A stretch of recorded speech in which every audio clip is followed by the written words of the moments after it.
What is going on, you guys? It's your girl Diana, back at you with another YouTube video. If I sound a little stuffy, just ignore it. I am a little under the weather right now. But I do have a potential leak about a Pokemon Presents that we might be seeing next week. Why did that kind of rhyme? Wow. Once again, this is a leak, so we can't really tell if this is even accurate. However, it does seem to be grabbing quite a bit of traction on Twitter. So I figured, why not look into it? So let's go ahead and hop into it.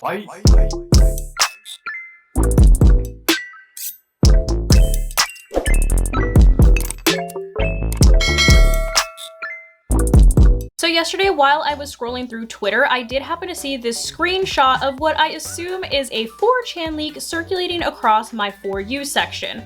And like I said, this is a leak, so we don't really have any way of knowing how accurate, if it's even accurate at all, it actually is. And I'm not usually one to report on leaks in general unless they really grab my attention, which this one did because they're discussing what kind of gimmick we might actually see in the DLC. Why do I keep rhyming today? I don't know. Call me Dr. Seuss. But one of the biggest things that people have been speculating about is how we're going to terrestrialize if the DLC doesn't actually take place in Paldea, since we know that usually the gimmicks that we get in games are tied to each individual region. So for Paldea, we get terrestrialization. However, considering that Kitakame and the Blueberry Academy are not located in Paldea, this is what got people thinking that maybe we're going to see something different, like the Terra Mask rumors that have been circulating around as well, which would allow us to still terrestrialize without actually being in Paldea and being able to use our Terra Orbs. So that's why this leak in particular kind of grabbed my attention, because they do make mention of how we are going to be able to do that in the DLC. But before I keep rambling on, because I can go knee deep into all of these theories,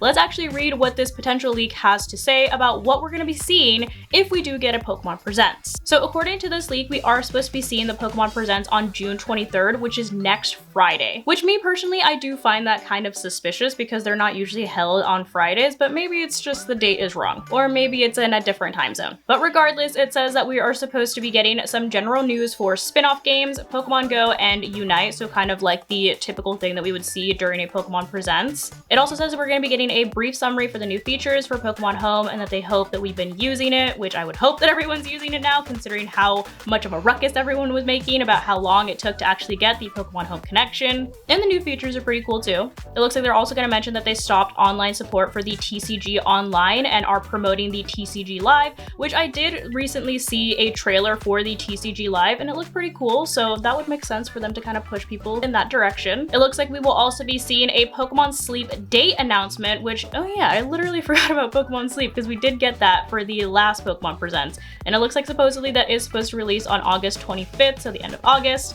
And new features such as connecting with your phone and playing some AR games within the app. And it looks like they're announcing a new 7-star raid, which that is another big thing that people have been wondering about as well, because the 7-star raids did get delayed for a couple of weeks. Like today, on the 15th, which is Thursday, the Chestnut raids, like the redo of them, is supposed to be coming back along with the Iron Treads and Great Tusk raids, which took them a couple of weeks to bring back. So technically we are behind schedule on new 7-stars. So we don't know what our next 7-star Terra raid is going to be yet. I personally thought that they were going to announce it on Sunday, since they do usually announce them on Sundays. But like I said, since we are behind, maybe they are having to switch things around a little bit. But it looks like according to this leak, it's going to be a normal type Rillaboom, and there's going to be 5-star Hydreigon raids. But moving into the actual DLC stuff that actually grabbed my attention, it says here that the Teal Mask and the Indigo Disc release dates are supposed to be announced. And it looks like we're supposed to be getting the Teal Mask on October 20th, so around like Halloween time. But it does say that the Indigo Disc is going to be released on January 19th, 2024, and that they're going to mention that they did postpone it because originally they said that we were supposed to be getting it holiday 2023, which granted, January 19th isn't too terribly far off from that anyway, but it's still not 2023. And it looks like they're going to be showing in-game footage and types for the 3 legendaries. 3 legendaries? Oh, they're talking about, so apparently the weird Pokemon that were introduced to us, the Munkidori, Pheasantipity, and Okidogi, are legendaries. I definitely did not see them as legendaries, but it looks like Munkidori is supposed to be a fire and fighting type.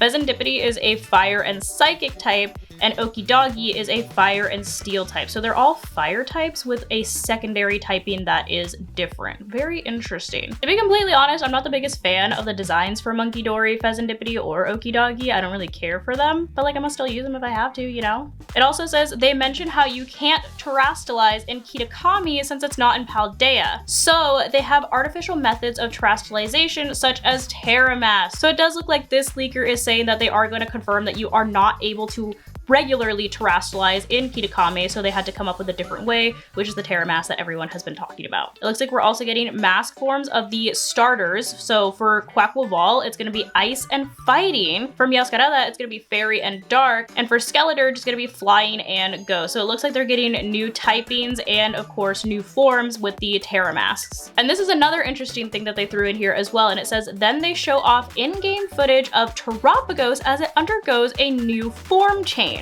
So it looks like the Terapagos that we were introduced to might not be its final form, which is what a lot of people were speculating in general, because they were like, this is a cute Pokemon, but it doesn't really look like a legendary Pokemon. So it looks like we're going to be seeing its true form coming soon. It also looks like we're getting a new mythical Pokemon, which is going to be showed off, which is going to be a grass and electric serpent. And then it ends off by saying that we're going to get a trailer with a small snippet at the very end, and it's going to be a dialogue box from the AI professors, so Professor Turo and Professor Sada, but we don't see anything else, so very mysterious. I mean, we did end off the actual storyline with them literally flying off into the time machine and going to whatever respective time they wanted to be in. So it looks like we're gonna start seeing some things get connected to the DLC soon. So if this leak even has a shred of accuracy to it, I would honestly be very excited for a Pokemon Presents like this. Like I said, this is a leak, so we really have no way of knowing how accurate this information actually is, but I would still love to hear what your thoughts and your opinions and your predictions are for what we're gonna be seeing in the DLC down below in the comments. And also let me know if you think that we are getting a Pokemon Presents this month, because if we're getting anything remotely close to this, your girl's excited. But that's gonna go ahead and wrap it up for today's video. Hopefully you guys found this video entertaining, and if you did, I kindly suggest that you consider subscribing so that I can continue to make content for you guys. And if you are already subscribed and you would like another way to support the channel, feel free to check out the merch store. There is a link down below in the description that takes you to not only my merch store, but also all of my other socials so you can keep up with what I'm doing on a daily basis. But thank you guys so much for watching, and thank you to those of you who have joined the channel as members. I appreciate you all so much. I love you guys, and I will see you in the next video. Bye guys.